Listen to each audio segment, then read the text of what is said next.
하나님 말씀 고린도 후서입니다. 신약성경 고린도 후서 7장 8절에서 11절까지만 보도록 하겠습니다. 신약성경 고린도 후서 7장 8절에서 11절까지 하나님 말씀 받으실 때 자리에서 일어나 주시기 바랍니다. 하나님 말씀이 이러합니다. 그러므로 내가 편지로 너희를 근심하게 한 것을 후회하였으나 지금은 후회하지 아니함은 그 편지가 너희로 잠시만 근심하게 한 줄을 알미라. 내가 지금 기뻐함은 너희로 근심하게 한 까닭이 아니요 도리어 너희가 근심함으로 회개함에 이른 까닭이라. 너희가 하나님의 뜻대로 근심하게 된 것은 우리에게서 아무 해도 받지 않게 하려 함이라. 하나님의 뜻대로 하는 근심은 후회할 것이 없는 구원에 이르게 하는 회개를 이루는 것이요 세상 근심은 사망을 이루는 것이니라. 보라, 하나님의 뜻대로 하게 된 이 근심이 너희로 얼마나 간절하게 하며 얼마나 변증하게 하며 얼마나 분하게 하며 얼마나 두렵게 하며 얼마나 사모하게 하며 얼마나 열심 있게 하며 얼마나 벌하게 하였는가. 너희가 그 일에 대하여 일체 너희 자신의 깨끗함을 나타내었느니라. 아멘.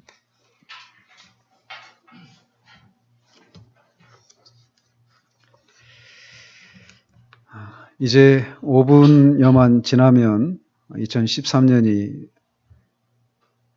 지나고 2014년을 맞이합니다. 이렇게 새로운 한 해를 맞이하면서 하나님을 예배하게 되는데 이렇게 첫 시간을 하나님을 예배하면서 시작한 것처럼 올 한 해도 그렇게 정말 우리의 삶 가운데서 늘 하나님을 예배하는 10년 가운데 우리가 이렇게 거하는 그런 한 해가 되어지기를 바랍니다. 이 설교는 전에 섬기던 교회에서 한번 했던 그런 설교이기도 합니다. 근데 이 자리에는 이 설교를 전에 듣지 못한 분이 대부분이라고 보여집니다. 그리고 그 들었던 분들이라도 충분히 잊으실 만한 시간이 흘렀습니다. 그래서 마치 처음 하는 것처럼 그렇게 하도록 하겠습니다. 마침 지난 주일에 했던 그 설교, 우리가 설교에 이어서 이 새해를 무엇을 소망하며 새해를 맞이해야 하는가에 대해서 적합한 그런 설교라 생각되어서 말씀을 전합니다. 고단한 한 해를 살아오시느라고 수고 많으셨습니다. 이런 말씀을 들을 때 아마 여러분의 심령 가운데 정말 고단한 어떤 기억들이 이렇게 떠오르고 또 그런 것들이 떠오르면서 수고했다라고 하는 저 같은 사람의 말을 들으면서도 어떤 위로를 받으시는 분이 계실 수 있습니다. 그러나 우리가 우리의 삶의 경주를 모두 마친 후에 주님께서 우리의 삶의 끝자락에서 두 팔을 벌리시고 정말 수고했다라고 하는 그런 말씀을 하실 것입니다. 그러나 그날이 오기까지 우리는 우리에게 주어진 삶을 경주해야만 합니다. 그리고 이 새해는 이제 우리가 그렇게 경주해야 될 그런 시간으로 우리에게 허락하신 것이죠. 이번 주에도 말씀드린 대로 우리는 실패한 베드로처럼 그렇게 수고했다고 했던 그 한 해를 돌아보면 주님께서 우리에게 요구하시는 그런 삶에 실패했다고 부족했다고 말할 수밖에 없는 그런 모습들이 분명히 있습니다. 그러나 그럼에도 불구하고 실패해서 베드로처럼 감히 필레오의 아주 부족한 그런 정도의 사랑조차도 내가 과연 그런 사랑으로도 주님을 사랑한다라고 말할 수 없었던 그런 베드로에게 주님께서 그래 좋다 베드로야, 네가 그렇게 필레오의 사랑으로도 내가 감히 주님을 사랑합니다라고 말할 수 없는 그것을 인정한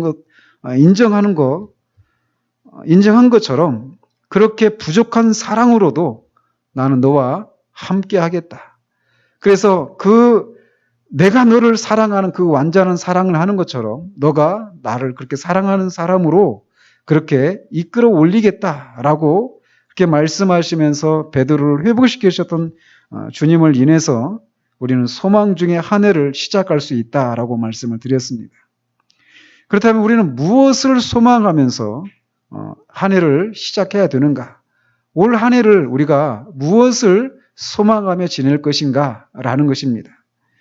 그리고 이런 것을 소망하고 뒤에서 한 해를 마무리하고 났을 때 우리 안에서 이 소망한 것들이 얼마만큼 우리 가운데 이루어졌는가 이렇게 돌아보면서 우리 안에 정말 감사가 넘쳐나는 그런 한 해가 되어지기를 우리 주님 이름으로 축원드립니다. 우리의 신앙과 삶에 있어서 가장 큰 문제 중에 하나는 우리의 신앙과 삶이 피상적이라는 것입니다. 피상적이다라고 하는 것은 없는 것을 말하는 게 아닙니다. 있습니다. 그런데 뭔가 부족하다라는 거예요. 아는 것 같지만 알지 못합니다. 뭔가 하고 있는 것 같지만 사실은 하고 있지 않은 것 같은, 누리고 있는 것 같지만 사실은 누리고 있지 않은 것 같은 이런 모습들을 피상적이다라고 말할 수 있는데 그런 것들이 많은 영역 속에서 발견된다는 것입니다.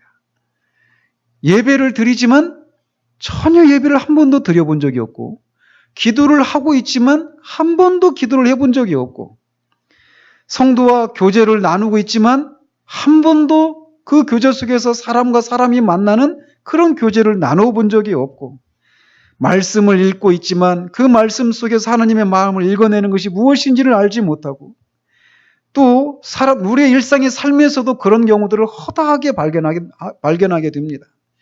가족을 위해서 불철주야 애를 쓰고 정말 막 그렇게 돈을 벌고 정말 그렇게 고생을 하는데 가족들은 정작 나를 위해서, 우리 가정을 위해서, 우리 자녀들을 위해서 무엇을 해줬느냐라고 하는 그런 말을 듣는 경우들이 많이 있습니다. 자녀들이 부모를 향해서 나한테 해준 게 뭔가라고 하는 그런 얘기를 듣는 일들이 비일비재하다란 말이죠. 그렇게 사람들과의 관계가 마땅히 있어야 될 그 진짜 그 핵심적인 내용들이 빠진 채 어떤 그런 겉모양은 있다라는 것입니다. 그래서 그 관계가 피상적이라는 거예요. 자신이 뭔가를 하고 있고 또 그것이 그렇게 하고 있는 자신의 모습을 보면서 다른 사람들도 뭔가 하고 있는 것 같이 생각하기 때문에 자신은 아무런 문제가 없다고 생각을 하지만 사실은 아무것도 하고 있지 않는. 근데 그것을 자신이 모르기 때문에 자신 안에 부족함이 있는데도 그 상태로 만족하면서 영적으로나 세상적인 삶에 있어서 가난하고 문제가 많은 삶을 살아가는 경우들이 많이 있다는 것입니다. 오늘 사도의 편지를 받고 있는 고린도 교회 교인들이 바로 그런 사람들이었습니다. 그들은 사도로부터 책망을 많이 받았던 교회였는데 그들이 아무것도 하지 않은 것 때문에 책망을 받은 것이 아니었습니다. 이 교회는 너무나 아무것도 하지 않아서 책망을 받았던 교회가 아니라 오히려 너무나 지나친 열심 때문에 책망을 받았던 교회였습니다. 그들은 사도로부터 이런 편지를 받기 전까지는 그들이 문제가 있다라고 하는 것을 몰랐습니다. 그리고 그 문제가 얼마나 심각한 것인지를 그들은 몰랐습니다. 알았더라도 오늘 우리가 읽은 본문에서와 같이 하나님이 기뻐하실 만한 모습으로 스스로 돌아갈 능력이 없었던 교회가 바로 고린도 교회였었습니다. 그렇기 때문에 그들은 무엇인가를 하고 있었어요. 신앙에 속한 그 모든 활동들을 아주 열심을 내서 활동을 하고 있었습니다. 그렇지만 진짜를 맛보지는 못했던 그런 상태였다라고 할 수 있다는 것이죠. 이 교회와 같은 일들이 지금도 우리들에게 일어날 수 있습니다. 그렇기 때문에 우리는 이들이 어떤 과정을 거쳐서 가짜이거나 아니면 가난한 그런 상태에서 진짜를 맛보고 누리는 교회가 되었는지를 살펴서 우리들의 신앙을 돌아보고 우리도 성경에서 약속하고 있는 진짜를 맛보고 누리는 일들이 있기를 바랍니다. 이 교회는 참으로 문제가 많았던 교회였습니다. 교회 안에서 음행의 문제가 아주 심각했었습니다. 계모를 범하는 그런 일들이 있었고, 아주 은사가 넘쳐났던 그런 교회였는데 그거를 무분별하게 사용함으로 오히려 교회가 혼란을 겪고 있었고, 나는 그리스도파다, 나는 바울파다, 나는 베드로파다, 아볼로파다 하면서 교회가 분파주의로 나뉘어져 있었습니다. 결혼을 하는 것이 옳은 것인지 아닌지 이런 문제로 혼란을 겪고 있었고, 또 금욕주의라고 하는 이 잘못된 가르침에 그들이 노출되어 있었고, 성찬에 무분별하게 참여하는 그런 문제들, 우상 제물을 먹는 문제로 인해서 성도들 간의 그런 갈등이 있었던 참으로 여러 가지 문제가 많은 교회가 바로 고린도 교회였었습니다. 바울은 그런 교회에게 편지를 보냈는데 그것으로 인해서 고린도 교인들이 근심하게 된 것을 인해서 후회했었다라고 말하고 있습니다. 그런데 지금은 후회하지 않는다라고 말하고 있습니다. 그래서 이 편지를 준엄한 편지 혹은 엄격한 편지라고 말을 하는데, 어떤 학자들은 이 편지가 이 고린도 전서가 아니라 또 다른 서신인데 이것은 잃어버렸다라고 말을 하기도 합니다. 그러나 그것은 분명하지를 않습니다. 어쨌든 분명한 것은 사도는 고린도 교회에 보내는 편지를 우리 읽지 않았지만 6절과 7절에서 말하고 있는 것처럼 디도 편으로 편지를 보냈었는데, 디도가 다시 돌아와서 바울이 그 편지, 준엄한 편지, 엄격한 편지를 보낸 것을 후회했었던 그 바울에게 바울이 염려했었던 그런 것과는 달리 그들이 바울의 편지를 받고 그 죄악된 곳에서 어그러진 자리에서 돌이켰다라고 하는 그런 소식을 듣고 기뻐했다라고 기록하고 있습니다. 디도편으로 고린도 교회가 바울을 위해서 열심히 있다라고 하는 것, 열심히 다시금 살아났다라고 하는 소식을 들었습니다. 그리고 바울을 향해서 처음 바울을 향해서 가져 있었던 그런 사모하는 마음, 하나님을 향한 사모하는 마음이 그들 가운데서 회복이 되어져 있었고, 자신들의 죄, 아까 말씀드린 것처럼 음행이나 근친상간, 은사의 무분별한 사용, 성찬에 있어서의 그런 무분별함들, 분당을 짓는 것들, 이런 죄들에 대해서 애통해하고 있다는 것을 확인하게 되었습니다. 바울이 편지를 통해서 기대었던 것들이 이런 것들이었기 때문에, 이런 회복되는 것들이었기 때문에 바울은 이 소식을 듣고 위로를 받았다라고 기록하고 있습니다. 저는 이 바울이 이 고린도 교회가 이렇게 자신이 염려했던 그런 것이 아니라 자신이 기대했던 바대로 돌아온 것을 이렇게 듣고 위로를 받았다라고 말하고 있는데, 저는 개인적으로 바울이 후회했다, 바울이 염려했다라고 하는 얘기에 저는 위로를 받습니다. 저는 바울이 그 염려했다, 후회했다, 이것이 제가 염려하고 후회하는 것과 똑같은 정도라고 저는 감히 말할 수가 없습니다. 근데 바울이 그 고린도 교회 안에 있는 여러 문제들을 얘기했을 때, 그런 준엄한 그런 편지를 받았을 때, 이 고린도 교회가 잘못될 것에 대한 바울이 염려할 수밖에 없는 그런 상황으로 가지는 않을까에 대한 그런 염려를 하고, 또 그것을 이 사람들이 감당하지 못해서 오히려 그렇게 준엄한 엄격한 편지를 보낸 것보다 더 못하지는 않을까, 이렇게 염려하면서 그것을 후회했던 이 바울의 모습에서 저는 굉장히 위로를 받습니다. 처음에 편지를 받고 고린도 교회 교인들이 잠시 동안 근심을 했지만 잠시 후에 회개를 했다라는 것이에요. 그러면서 바울은 이 근심을 하나님의 뜻대로 하는 근심이라고 이렇게 부르면서 10절과 11절에서 하나님의 뜻대로 하는 근심의 특징과 결과에 대해서 말하면서 자신의 편지가 염려되고 후회하기까지 했던 그 편지가 자신을 이런 결과로 고린도 교회가 이런 결과에 이런 것을 인해서 이제 더 이상 후회하지 않고 기뻐하고 있다라고 말을 하고 있습니다. 10절에서 사도 바울은 이 세상에는 두 가지 종류의 근심이 있다라고 말을 합니다. 세상의 모든 사람들은 이런저런 이유로 근심을 합니다. 지금 이 새해를 맞이하면서 예배를 하고 있는 우리들도 이 세상을 살아가면서 지금도 이 예배 자리 가운데 있으면서도 우리는 근심을 하고 있는 경우들이 있습니다. 자녀의 문제, 경제적인 문제, 불안한 그런 노후의 문제, 남편이나 아내의 문제, 건강의 문제, 취업과 결혼과 출산. 벌써 어제 얘기인데 40대 그 가장이 실직을 당했는데, 해고를 당했는데 그 사실을 가족들한테 숨기고 기숙사에 들어간다고 그렇게 하면서 폐가에서 이렇게 지내다가 불을 피워놓고 자다가 가스에 중독돼서 죽었다라고 하는 얘기를 들었습니다. 어쩌면 우리는 그런 실직의 위험들, 이런 것들 때문에 우리는 근심을 가지고 살아갑니다.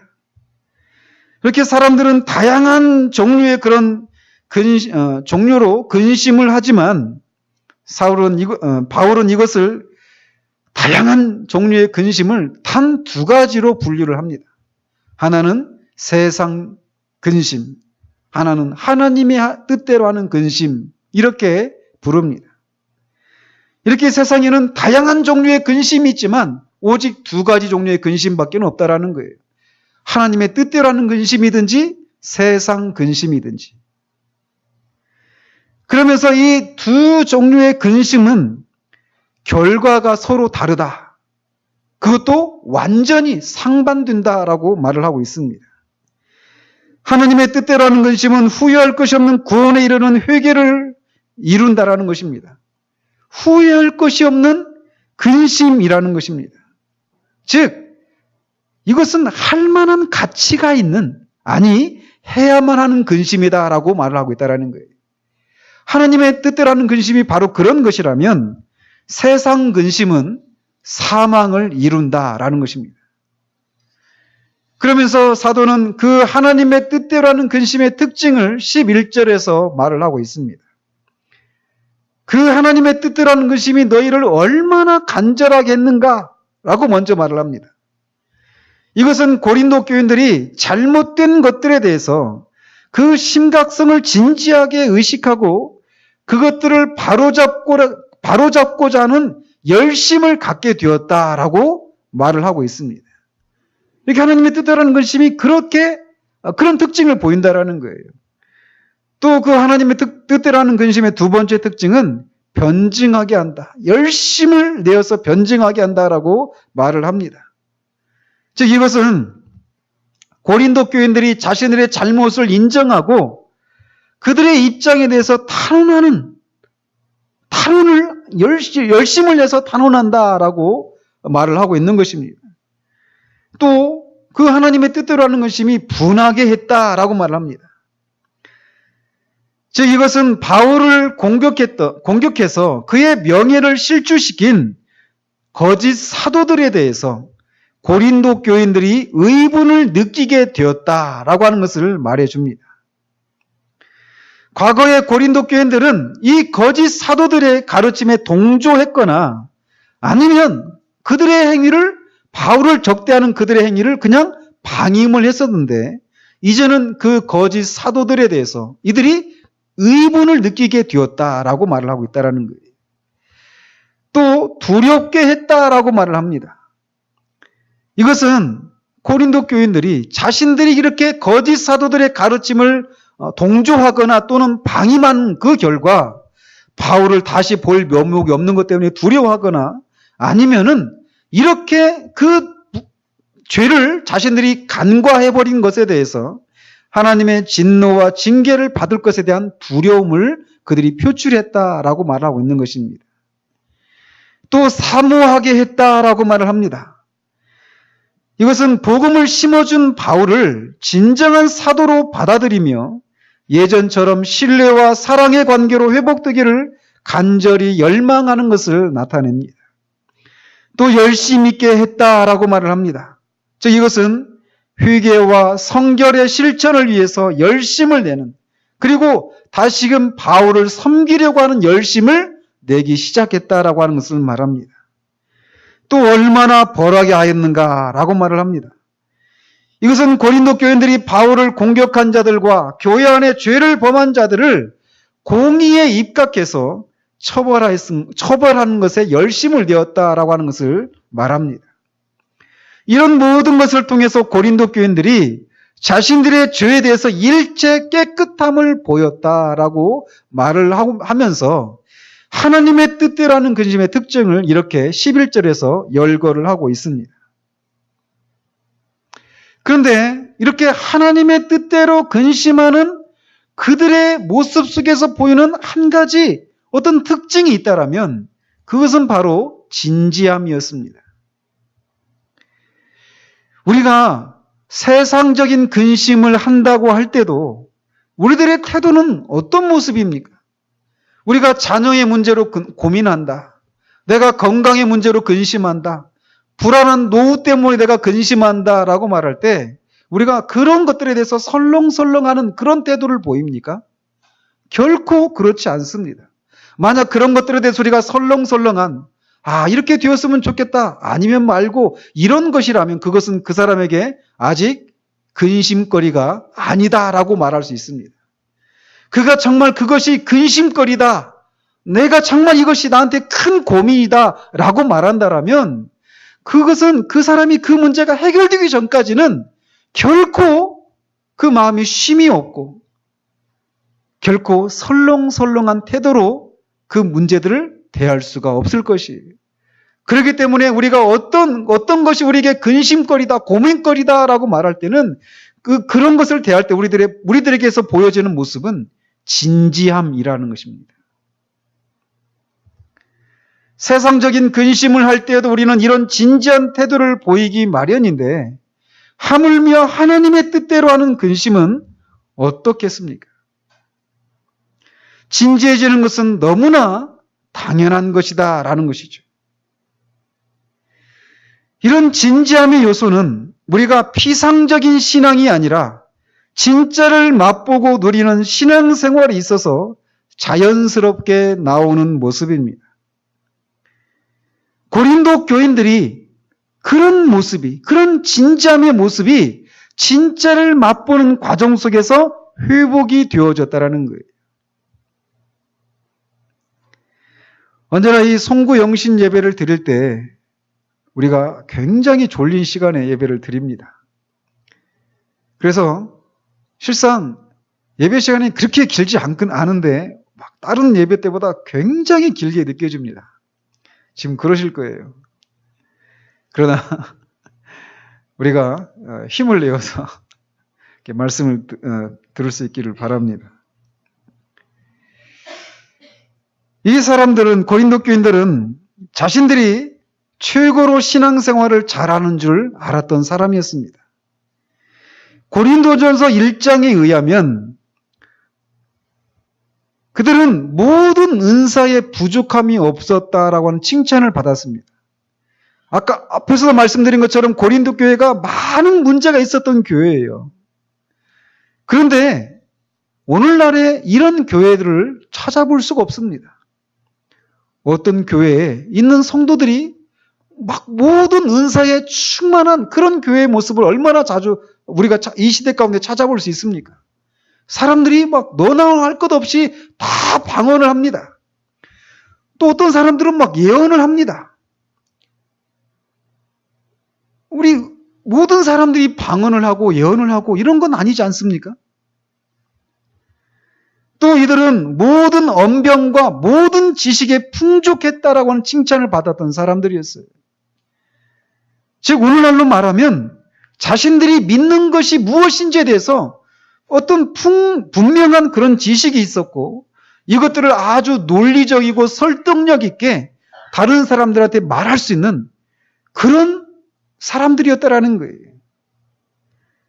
그러니 얼마나 자신들이 정말 신앙생활을 잘하고 있는 사람들인가라고 생각할 수 있었겠는가라는 것입니다.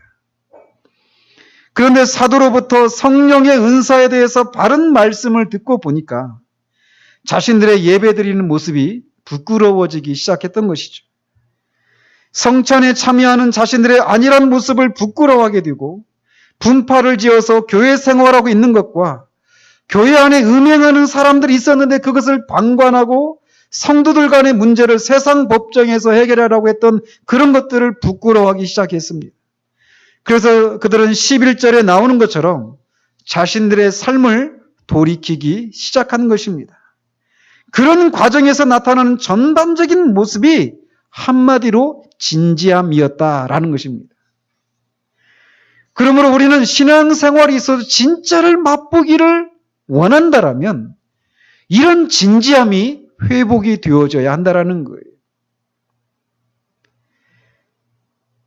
고린도 교인들이 11절에서 보였던 이런 모습들이 즉 진짜를 맛보는 과정 가운데서 나타났던 그런 현상들이었다라고 말할 수 있다는 것입니다. 우리가 신앙생활을 하면서 성경에서 약속한 것들, 성경의 인물들이 맛보고 경험했던 것들을 우리도 진짜 맛보게 될 때 이런 진지함의 요소들이 우리 가운데 나타나게 된다는 것입니다. 그렇다면 고린도 교회가 이런 변화를 겪고 진짜를 맛볼 수 있었던 원인은 무엇이었을까요? 그것은 그들이 하나님의 뜻대로 근심했기 때문이다라고 말하고 있습니다. 하나님의 뜻대로라는 근심, 이런 결과를 도출했다라고 말하고 있다는 거예요. 그렇다면 하나님의 뜻대로 근심하게 되는 계기가 되었던 것은 무엇이었을까요? 그것은 바로 바울 사도가 보낸 편지였습니다. 즉 성경, 하나님의 말씀이었습니다.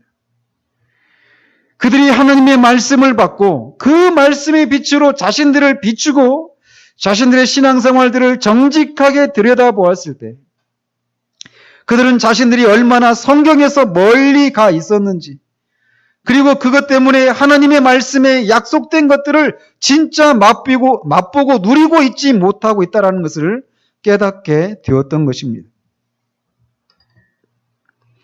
신앙생활에 있어서 가장 무서운 것 중에 하나가 자가 진단을 내리는 것입니다.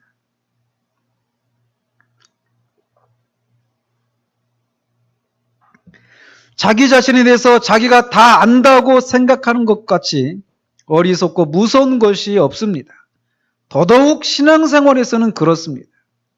아, 나는 이런 타입의 사람이에요. 나는 이런 사람이에요. 라고 하면서 자기 자신에 대해서 모든 것을 알고 있다고 생각하는 것처럼 무서운 것이 없다라는 것입니다. 우리는 우리 자신을 잘 알 것 같지만 사실 잘 모릅니다. 그렇기 때문에 많은 문제들을 가지고 있는데도 아무런 문제의식을 가지지 않은 채 아무렇지도 않게 살아가는 것입니다. 이런 사람들의 특징은 그렇게 잠든 자신의 영혼을 깨우는 사람들을 귀찮아한다라는 것입니다. 지금 아이들이 유아실에 자고 있는데 지금 깨워보십시오. 어떤 반응을 보이는지. 난리가 날 겁니다. 이렇게 영적으로 잠든 자신의 영혼을 깨우는 영적으로 잠든 사람들은 그렇게 잠든 자신의 영혼을 깨우는 사람들을 귀찮아하고 싫어하고 미워하기까지 한다라는 거예요. 그래서 그 사람들의 구원은 이렇습니다. 냅둬. 이대로 살다 죽을게요. 그러나 그런 삶의 결국은 공허함입니다. 나름대로 열심히 살지만 늘 공허하고 참된 만족이란 없습니다.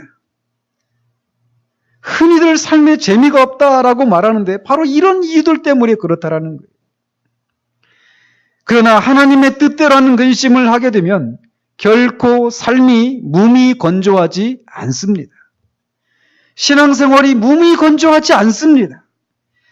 하나님의 뜻대로 근심을 하게 된 고린도 교인들의 삶을 한번 보시기 바랍니다. 어디 그들에게서 죽지 못해 겨우 사는 것 같은 그런 모습을 볼 수 있습니까? 하고 싶지는 않지만 남들이 다 하니까 어쩔 수 없이 끌려가듯 살아가는 모습을 읽을 수 있느냐라는 거예요. 결코 우리는 그런 모습을 발견할 수 없을 것입니다. 그러므로 우리는 하나님의 말씀의 빛에 우리 자신의 모습을 비추는 것을 두려워해서는 안 됩니다. 하나님의 말씀에 약속한 것들과 현재 우리 자신의 삶을 비교하는 것을 두려워해서는 안 된다는 거예요. 성경에서 약속하고 있는 것들과 자신의 현재의 생활을 비교하고 똑같이 그 사람들도 예수 그리스도를 믿어 구원을 받은 사람들인데, 그리고 나도 예수 그리스도를 믿어 구원을 받는다고 생각하고 나는 또 구원을 받았다고 생각하는데 왜 나는 성경에서 말하고 있는 것, 그 사람들이 누리고 있는 것들을 나는 누리고 있지 못할까를 진지하게 고민해야 한다는 거예요. 진짜를 맛보기를 원한다면 말이죠. 하나님 앞에 나는 누구인가를 물으면서 자신의 상태에 대해서 진지한 답을 얻으려 해야 한다는 것입니다. 그러나 일반적으로 사람들은 근심하는 것을 싫어하거나 두려워합니다. 그래서 근심거리가 생기면 즉각 사라지기를 원하거나 아예 근심 자체를 하고 싶어 하지를 않습니다. 왜냐하면 근심을 한다라고 하는 것은 뭔가 우리를 혼란스럽게 하고 복잡한 것을 의미하기 때문에 그렇습니다. 근심을 하면 그나마 내가 누리고 있다라고 생각하는 것마저 잃어버릴 것은 아닐까라고 하는 이런 두려움들 때문에 근심 자체를 싫어한다라는 것입니다. 그래서 근심은 모든 사람들에게 불행한 것이지 결코 우리를 행복으로 이끄는 것이 아니다라고 생각을 하게 된다는 거예요. 그렇다면 우리가 삶의 여정 가운데서 그 근심하는 것 때문에 오는 그런 혼란, 이런 것들은 항상 좋지 않은 것인가? 일반적으로 사람들이 생각하는 것처럼 말이죠. 그러나 그렇지 않다라고 하는 것을 오늘 본문을 통해서 우리가 보게 됩니다. 사도는 근심을, 특별히 하나님의 뜻대로 하는 근심을 기뻐하는 것을 우리가 보게 됩니다. 하나님의 뜻대로 하는 근심은 세상 근심이 그러하듯이 잠시는 우리를 혼란스럽게 하고 뭔가 복잡하고 우리들의 시간을 빼앗고 우리를 불편하게 하는 것 같지만 결국은 후회할 것이 없는 구원에 이르는 회개를 이루기 때문에 하나님의 뜻대로 하는 근심을 기뻐한다라고 얘기를 하고 있는 것입니다. 하나님의 뜻대로 하는 근심이 후회할 것이 없는 구원에 이르는 회개를 이룬다라고 말을 하고 있습니다. 회개를 이룬다라고 하는 것은 무엇인가 우리들의 삶이 제자리를 찾지 못하고 있어야 할 자리에 우리가 있지 않은 것을 의미합니다. 그래서 하나님의 뜻대로 하는 근심이 시작될 때 우리는 우리 자신을 돌아보기 시작하게 되는 거예요. 우리들의 시간 사용의 문제에 대해서, 친구 관계에 대해서, 가족과의 관계에 대해서, 하나님과의 관계에 대해서, 물질 사용에 대해서, 구원받은 신자로서의 누림에 대해서 말씀의 빛으로 비추기 시작하게 된다는 것입니다. 그렇게 말씀의 빛으로 우리의 삶을 돌아보게 되면 우리가 있어야 할 자리에 있지 않다라고 하는 것을 보게 됩니다. 그리고 나름대로 열심히 살고 교회도 섬기고 신앙생활을 해왔지만 참된 만족과 기쁨과 평안이 없었던 원인들이 발견되기 시작합니다. 그리고 그 원인들이 보이기 시작하면 이제 그것을 제거하지 않으면, 그것을 해결하지 않으면 안 된다라고 하는 강력한 생각들이 우리를 사로잡기 시작을 합니다.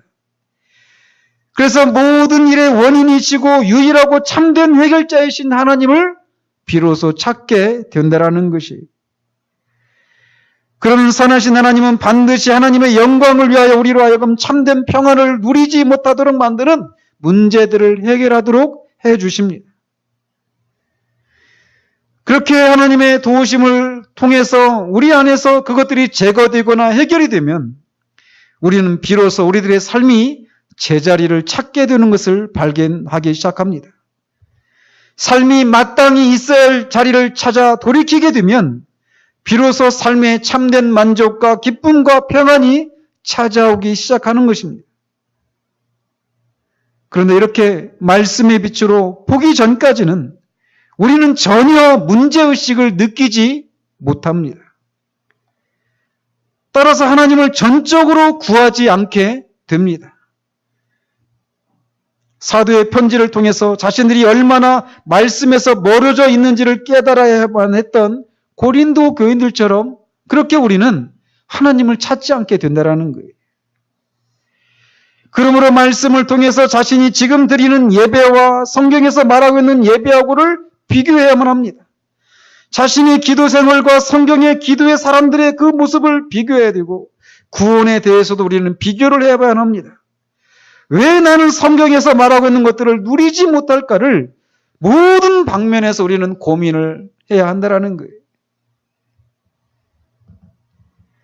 이렇게 진짜를 맛보고 누리는 것은 이런 근심의 과정을 거쳐서 오게 되었다라는 거예요.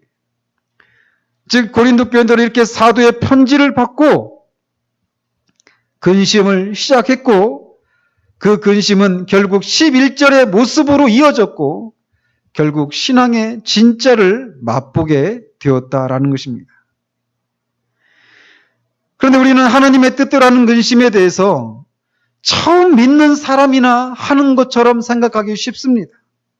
그러나 이 하나님의 뜻대로라는 근심은 처음 믿는 사람이나 기존 신자나 모두에게 해당이 되어지는 것입니다. 그리고 이것은 한 번만 하는 것이 아니라 우리가 이 땅을 살아가면서 계속해서 하는 것이어야만 합니다. 프란시스 셰퍼라고 하는 목사님이 계셨습니다. 이분이 21세인지 18세인지 정확히 기억이 안 나는데 아무튼 젊은 청년 시절에 회심을 했습니다. 그리고 10수년이 지나서 목사가 되고 선교사로 유럽의 스위스에 선교사로 파송이 되었습니다. 생각을 해보십시오. 회심한 지 10수년이 지나서 이미 목사이고 선교사이기까지 합니다. 그런 셰퍼 목사님에게 어떤 근본적인 질문이 그에게 떠오르는 것입니다. 그 근본적인 질문이란 하나님이 정말 계신가? 이런 것부터였습니다. 이상하지 않습니까? 그의 회심은 진짜 회심이었습니다. 그리고 그는 진짜 목사였고 진짜 선교사였습니다. 그런데 1951년에 그에게 신앙의 근본적인까지 흔들어버리는 근본적인 회의와 질문이 그에게서 시작이 된 거예요. 그런데 그런 질문이 떠올랐을 때 그가 머리를 막 흔들면서 아니야, 난 진짜 구원받았어. 난 목사라고. 난 이미 선교사라고 하면서 자신 안에서 떠오르는 어떤 질문들을 떨쳐버리기에 급급하지 않았습니다. 그런 그 문제를 가지고 하나님 앞에 진지하게 고민하기 시작했습니다. 몇 개월 동안을 모든 사역을 내려놓고 때로는 건초더미 위에 올라가서 성경을 읽고 묵상하면서 기도하면서 하나님 앞에 씨름했습니다. 알프스산을 오르며 오르락내리락 하면서 자신한테 시작된 이 질문들에 대해서 성경을 통해서 하나님으로부터 답을 얻기 위해서 그는 근심하기 시작했습니다. 그리고 그런 근심의 과정을 통해서 오늘날 우리가 알고 있는 셰퍼 목사가 되어가기 시작하는 것입니다. 이처럼 하나님의 뜻대로 하는 근심은 처음 믿는 불신자들에게만 시작되는 것이 아니라 이미 구원받은 사람들에게서도 우리가 지금까지 알고 누렸던 그런 것들이 진짜가 아니어서가 아니라 더 깊은 것들을 맛보게 하시기 위해서 그런 근심이 우리 가운데서 시작되기도 한다라는 거예요. 그리고 그런 근심은 계속돼서 우리 안에서 있어야 한다라는 것입니다.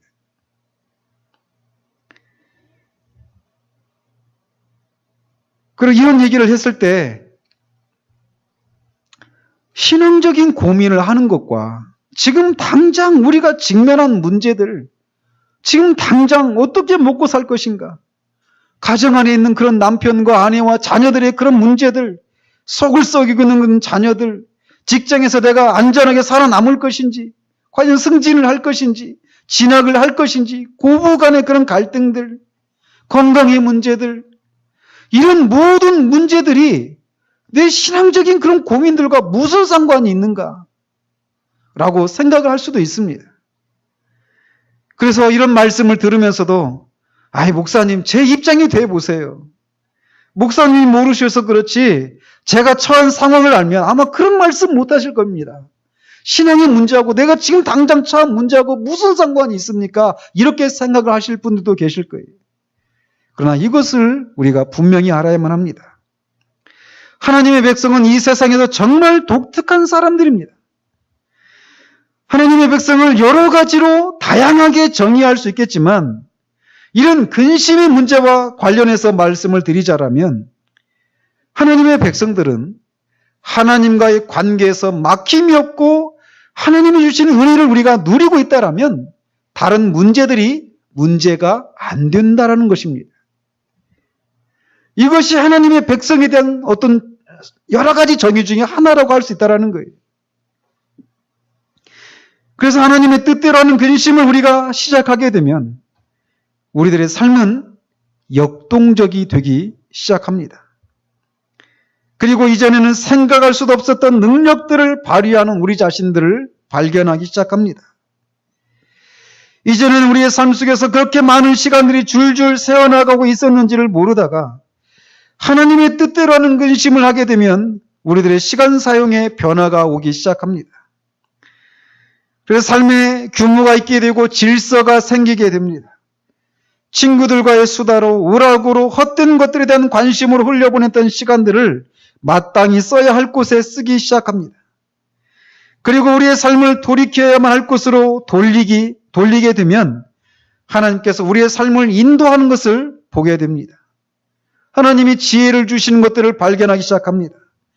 하나님께서 모든 것을 합력하여 선을 이루시는 것을 보게 됩니다. 삶은 생동감이 있게 되고 역동적이 되게 됩니다.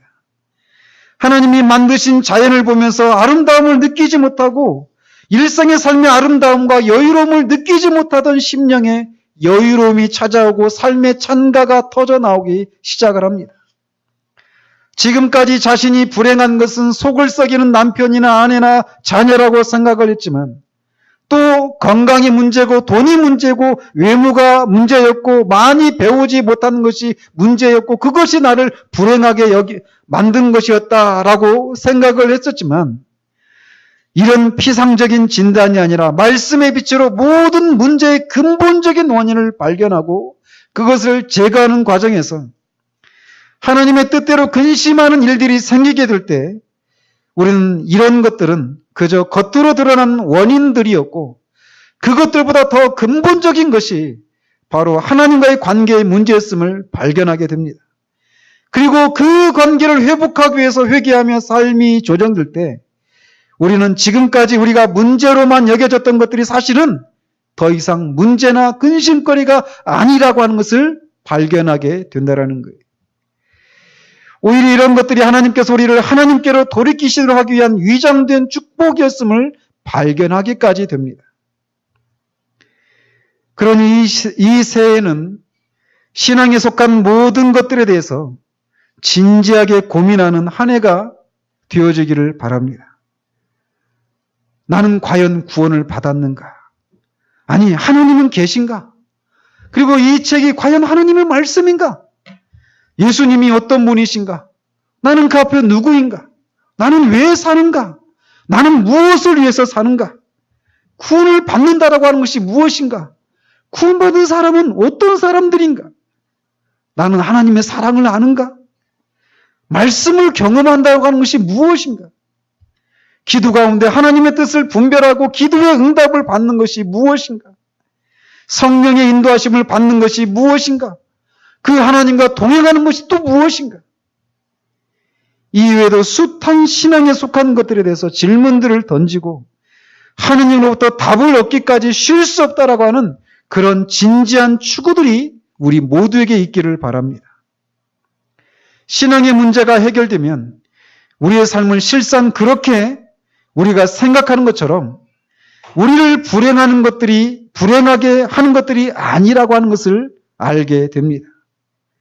오히려 이 삶의 문제들이 실상 하나님을 더 깊이 알게 되는 계기가 되고 그 속에서 하나님과의 관계를 누리는 현장이 된다라는 것을 알게 된다라는 거예요.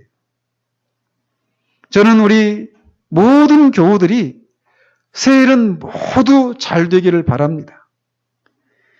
월세에 살고 있는 분들이 전세에 살고 계신 분들이 다 자기 집을 작은 집에서 더 큰 집으로 자녀들이 다 좋은 대학에 좋은 직장을 얻기를 바랍니다.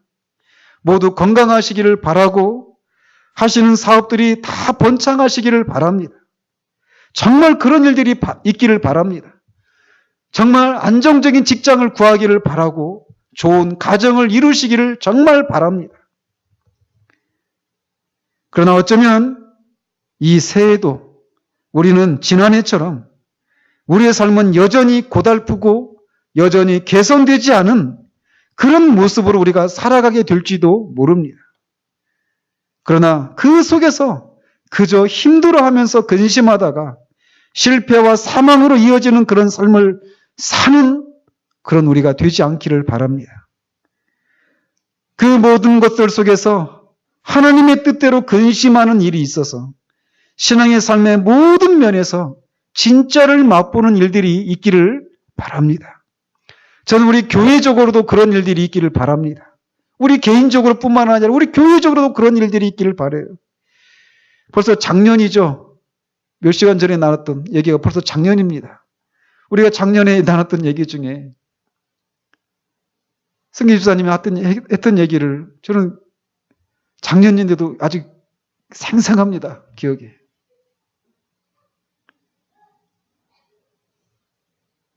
하나님이 우리를 진짜를 맛보게 하시는 과정에 우리를 낮추시는 일들을 하십니다. 저는 개인적으로 한 해가 소망이 되어지는데 왜 그런가? 제가 몇 번 말씀을 드리지만 저는 제 자신을 하나님이 더 많이 보게 하셨던 한 해였던 것 같아요. 정말 내가 얼마나 자질이 부족한가? 얼마나 능력이 부족한가? 저는 폴 워셔나 에드워즈나 휘필드나 웨슬레나 데이비드 브레이너드나 수많은 그런 믿음의 사람들, 기도의 사람들이 그 말씀 사역자들이 경험했던 그 무엇에 대해서 알지만 목이 현장 가운데 나타나고 있지 않은 것을 절감을 합니다. 이런 것들에 대해서 모르는 사역자들이 이 시대 가운데는 굉장히 많습니다. 그러나 그들이 알지 못하는 그 무엇에 대한 것을 아는 것이 무슨 의미가 있습니까? 실제로 제가 맛보고 실제로 우리 교회 안에서 나타나지 않는다라면 오히려 그런 것을 아는 것이 저를 정죄할 뿐입니다. 저는 요즘 하나님 앞에 기도하는 것이 그거예요. 하나님, 제가 그런 것을 아는 것이 무슨 의미가 있습니까?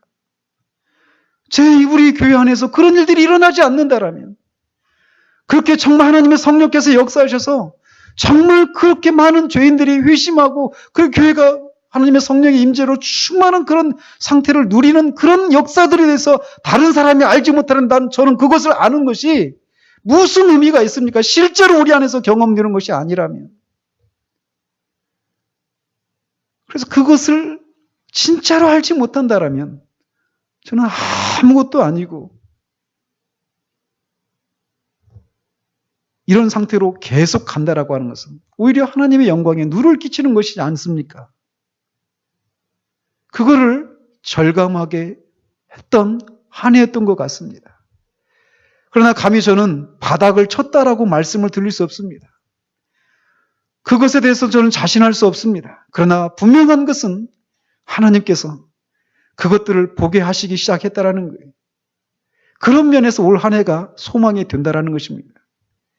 하나님이 우리를 낮추시는 것은 우리를 하나님이 풍성한 대로 인도하시기 위해서 그런 것들을 보게 하시기 때문에 그렇습니다. 그러는 한 우리에게는 소망이 있는 것입니다. 사랑하는 성도 여러분, 올 한 해 시작이 되었습니다. 이 한 해 정말 우리 안에서 모든 영역에서 진짜를 맛보는 일들이 있기를 바랍니다. 그것을 위해서 우리는 끊임없이 질문을 던져야 됩니다. 그리고 정직해야 됩니다. 나는 이것을 아는가? 기도를 하는가? 아까도 던졌던 그 수많은 질문들, 그 이외에도 수많은 신앙에 속한 그 모든 질문들에 대해서 우리는 정직하게 던지고 정직하게 질문을 던지고 그것들에 대해서 정말 하나님의 뜻대로 근심하는 것들이 있어서 진짜 성경 속에서 똑같이 예수 그리스도를 믿음으로 구원을 받았던 그 사람들이 누렸던 그 무엇을 우리도 누리는, 그래서 정말 이 가난한 시대에 우리 한 사람 한 사람이, 우리 교회가 예수를 믿는 것은 바로 저런 것이구나 라고 하는 것을 조금이라도 드러내는 그런 한 해가 되어지기를 우리 주님의 이름으로 축원드립니다. 기도하겠습니다.